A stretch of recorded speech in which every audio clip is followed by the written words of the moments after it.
అన్ని రకాల వస్త్రాలపై up to 70% discount. But హేమకి మీకు మధ్య ఏదో గొడవలు ఉన్నాయని, గొడవలు ఏం నిజమా లేవు. అండి అది? నిజమా అంటే మిస్కమ్యూనికేషన్ అంతే. అదే తనని నేను నమ్మను, నేను తను నమ్మను. ఆర్ట్ సైన్స్ అన్నమాట. ఇప్పటికి కూడా అంటే ఇప్పుడు హాయ్ హాయ్ బాయ్ బాయ్ బాగానే ఉంది. ఎందుకు వచ్చింది మిస్కమ్యూనికేషన్? మీ వల్ల, తన వల్ల? Completely personal. అది మిస్కమ్యూనికేషన్ అయిందంతే మధ్యలో వేరే వాళ్ళు. అవును, పొసెసివ్నెస్ మధ్యలో ఉన్నది. ఒక ఫ్రెండ్ మీద ఉన్న పొసెసివ్నెస్ వల్ల స్టార్ట్ అయింది, మ్యూచువల్ ఫ్రెండ్ మీద. ఇండస్ట్రీలో ర్యాప్ కానీ ఫ్రెండ్షిప్ కానీ బిల్డ్ బాగా అవుతుంది మనకి. బట్ మధ్య వ్యక్తి వల్ల విడిపోయే వాళ్ళు, ఫ్రెండ్షిప్ విడిపోయే వాళ్ళు చాలామంది ఉంటారు. Is it true or not? 100% ట్రూయే కదండి. మధ్య వ్యక్తి ఇప్పుడు అబద్ధాలు చెప్పి మన మధ్యలో వ్యక్తిని నమ్మిన వాళ్ళు అయితే, మధ్య వ్యక్తి మనం నమ్మిన వాళ్ళు అయితే ఆబ్వియస్లీ మనం మాట వింటాం కదా. బట్ 1, 2 చూసిన తర్వాత అనిపించింది 3 చాలా ఫ్రెండ్స్ అంతా బాగా గెట్ టుగెదర్ పెట్టుకుంటారు, బర్త్డేస్ కలుస్తుంటారు. మీ మీద మంచి పాజిటివ్ ఒపీనియన్ ఉంది బయట ఆడియన్స్కి. మీ పార్టీలో మీరు అనుకునే వాళ్ళు రావట్లేదా? హేమ కానీ వీళ్ళు జాయిన్ అవ్వట్లేదు ఎందుకని? నేను పిలిచిన ప్రతి ఒక్కళ్ళు వస్తారండి. నేను పిలుచుకున్న ప్రతి ఒక్కళ్ళు నా కోసం వస్తారు. ఇప్పుడు కంటిన్యూ అవుతుంది. వచ్చే వాళ్ళైతేనే నేను పిలుస్తా. అది వీళ్ళు రారు ఎందుకని అసలు నేను పిలవను. వాళ్ళని ఇబ్బంది పెట్టం ఎందుకు, అంతేగా. మీ గ్లామర్, మీ బోల్డ్నెస్ కొంచెం ఏమన్నా అడ్డం పడుతున్నాయేమో సీనియర్స్ కదా?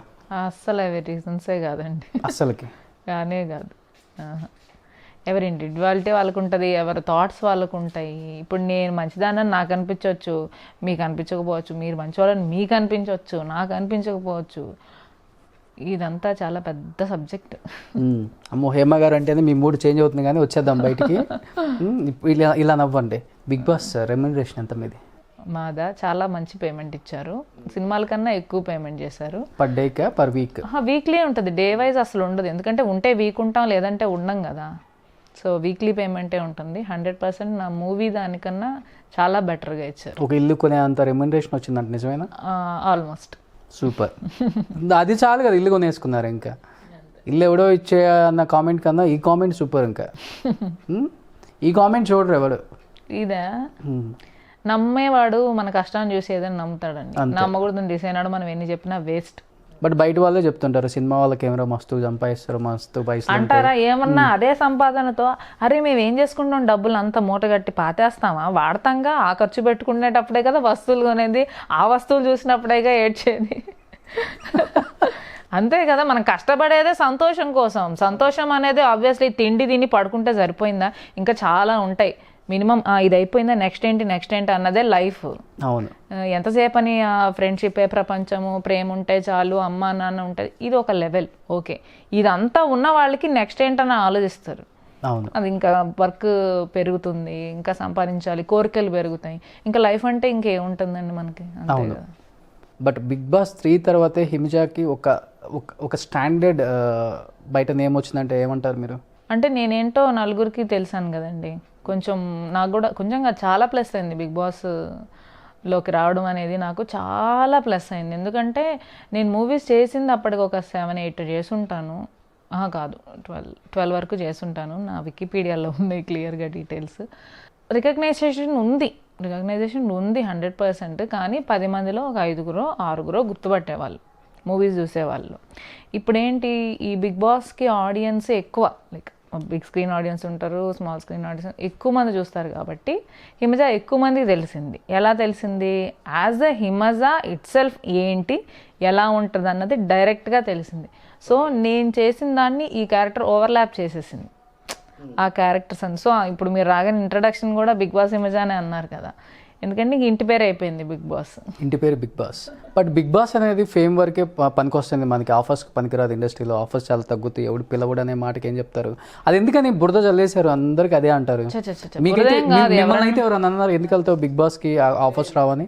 ప్రాక్టికల్గా చెప్పాలంటే I got so many offers and I earn so much of money because of Big Boss. Not only in Big Boss, after Big Boss కూడా so many brands approach me, so many malls and shops కానీ, beauty చాలా మంది openings కానీ వాటికని వీటికని approach అయ్యి they offered me big amount అన్నమాట. చాలా మంది అంత దేనికి వచ్చింది, అంత క్రేజ్ తెచ్చింది నాకు బిగ్ బాసే కదా. ఓకే. ఇప్పుడు చాలా మందికి ఏంటంటే ఏదన్నా ఆపర్చునిటీస్ నచ్చక చేస్తుండరేమో వాళ్ళ లెవెల్కి ఇది నా లెవెల్ కాదనుకొని వదిలేసారేమో అన్న అనుమానం. అంతే.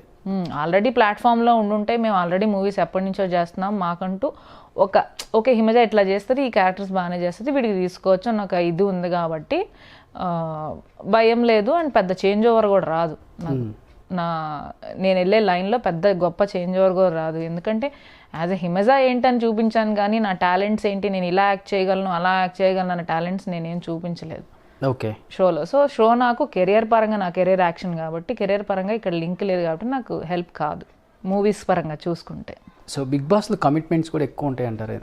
ఏం కమిట్మెంట్స్ అండి? అమ్మాయిలకి కమిట్మెంట్స్ అన్న వర్డ్కే ఈ మధ్య ఎన్ని అర్థాలు ఉంటున్నాయి నాకు అర్థం కావట్లేదు. మిమ్మల్ని చూసి భయపడతారులే. సో బిగ్ బాస్ గురించి మీరు లేడీస్ ఇబ్బందుల గురించి అంటున్నారా?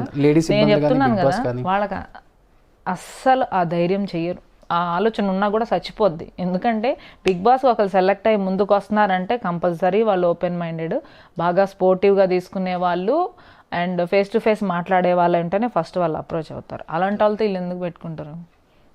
అంత నేనైతే నిజంగా చూశాను కదా, అలాంటి క్యారెక్టర్స్ వాళ్ళు కానే కాదు. ఎందుకంటే 3 times ఇంటర్వ్యూ అయింది. First step, second step, final step 3 times interview అయింది. ఒక్కసారి కూడా అట్లా నోర్జాలు. నా ఫ్రెండ్స్ అందరూ ఇంటర్వ్యూ అయింది, వాళ్ళెవరూ ఏమి ఇట్లా జరగలేదే. అంత మేమేమన్నా అందంగా లేదంటే పర్వాలేదు, కాస్తో కూస్తుండే, మరి మమ్మల్ని మాకెందుకు అలాంటి ఇబ్బంది రాలేదు. అట్లా ఏం కాదు. మేబీ కొన్ని వాళ్ళకి ఏదో సమ్ నెగిటివ్ ఏదో జరుగుంటుంది, మేబీ వాళ్ళకి అలా అయ్యిందేమో నాకు తెలీదు. మా వరకు వస్తే నా పప్పీస్ గ్యాంగ్ మేమందరం అయితే 0.01% కూడా అట్లాంటిది ఫేస్ చేయాలి. సో ఇంకొక వార్డ్ ఇండస్ట్రీలో ఎక్కువగా వినపడేది, మనకి మంచి ఆఫర్స్ వస్తేనేమో దానికి మంచి కమిట్మెంట్స్ వస్తుంది, అందుకని ఆఫర్స్ వస్తాయి అంటారు. ఇంకొకటేమో రాకపోతేనేమో దాని ధైర్యం లేదు, దరిద్రం అంటారు. కానీ నాకు ఒకటి అర్థం కాదండి లాజిక్. ఓకే కమిట్మెంట్స్ ఇవ్వడం వల్ల ఆఫర్ వచ్చింది, మరి ఆఫర్ లానప్పుడు ఏంటి పాపం కమిట్మెంట్స్ ఇవ్వట్లేదా? అయ్యో పాపం, అదేంటది? ఆ లాజిక్ ఏంటి అసలు? అది కమిట్మెంట్స్ కావాలేంటంట. సరే కమిట్మెంట్స్ ఇచ్చే వాళ్ళు ఉన్నారు అంటే వాళ్ళు చాలా సినిమాలు చేసి చాలా బాగా సెటిల్ అయి ఉండాలి. పాపం వాళ్ళు ఏంటి ఎక్కడ కనిపించట్లేదు. చాలా కోపం వస్తుందని నాకు ఆ మాటలు వింటుంటే కదా. చాలా అదే మీ ఇంట్లో పిల్లలైతే అట్లానే అంటారా? అదే హీరోయిన్స్ అట్లెట్లు దబ్బా సూపర్ పెర్ఫార్మర్ రా, అదిరా ఇదిరా టాలెంట్ అంటారు. అవకాశం వస్తేనే కదా టాలెంట్ చూపించుకునేది. బట్ మీరు చెప్పిన దానికి కూడా క్లియర్గా కనపడుతుంది మనకి. కమిట్మెంట్స్ ఇస్తేనే ఆఫర్స్ రావాలని ఏం లేదు. బట్ ఆఫర్స్ వచ్చిన వాళ్ళు ఎవరు కూడా కమిట్మెంట్ ఇచ్చిన వాళ్ళు కూడా చాలా తక్కువ మంది. బయట చాలా మంది చెప్తారు కదా. మనం ఎవరిని చూసామండి చెప్పండి? 4 గోడల మధ్యకి వెళ్ళి మనం ఏమైనా చూసామా? మనం అసలు అట్లా మాట్లాడడమే కరెక్ట్ కాదు. ఎవరైనా చూసారా? అరే అలా తెలుసుంటే కంప్లైంట్ ఎందుకు ఇవ్వవు? అరే ఇట్లా జరుగుతుంది, నీ దగ్గర ప్రూఫ్ ఉంటే చూపించు. నీకు అంత ధైర్యము అంత అభిమానము ఉంటే నువ్వు ఒక కంప్లైంట్ ఇచ్చి చూడు, అయిపోయే. నువ్వు దేశానికి సేవ చేసిన వాడు అవుతావు, ఇండస్ట్రీని కాపాడిన వాడిని అవుతావు కదా. అదంతా మానేసి వాళ్ళు ఇట్లా వీళ్ళు ఇట్లా ఏం బేకటానికి ఆ మాటలన్నీ నాకు అర్థం కాదు. 3-4 years తర్వాత వస్తుంది అది మళ్ళీ న్యూస్లోకి. జనాలు మరీ ఖాళీగా ఉన్న ప్రాబ్లమేనండి. ఏది పడితే అది మాట్లాడతారు కొంతమంది. అందరం కాదండి, తప్పుంటే క్షమించండి. కొంతమంది ఉంటుందండి, నాకు కోపం ఉంటుంది. ఇప్పుడు మాకు ఇండస్ట్రీ కాపాడుతుంది, ఇండస్ట్రీ ఫుడ్ పెడుతుంది కదా, జరగనివి జరిగినట్టు చూపిస్తే చాలా బాధ అనిపిస్తుంది, కోపం కూడా అనిపిస్తుంది. ఎందుకంటే ఒకరు కాదు అందరి మీద పడుతుంది. బాగా కోపంగా ఉన్నారు ఈ విషయంలో, బాగా హర్ట్ చేశారు మిమ్మల్ని? నేను డైరెక్ట్గా హర్ట్ అవ్వడం కాదు. ఒక ఇండస్ట్రీలో ఇప్పుడు ప్రొడ్యూసర్స్ అంటే నాకు తెలిసిన వాళ్ళు 4 ఉండరా, డైరెక్టర్స్ అంటే నాకు తెలిసిన వాళ్ళు 4 ఉండరా, వాళ్ళ గురించి నాకు తెలీదా? ఇన్ని సంవత్సరాల నుంచి చూస్తున్నారు. వాళ్ళ గురించి మాట్లాడినప్పుడు ఇంకా కోపం వస్తుంది.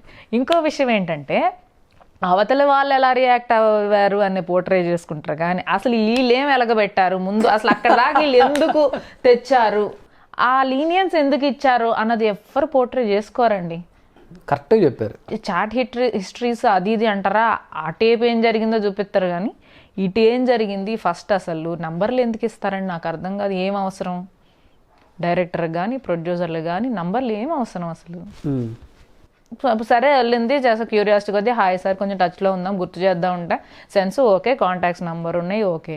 కాన్వర్జేషన్ ఎదుటి వాళ్ళు అంతవరకు మాట్లాడేదాకా ఎందుకు తీసుకొస్తున్నాం? మనం ఇస్తున్నాం. చనువు అనేది ఎక్కువ ఇస్తే అదే ప్రాబ్లం.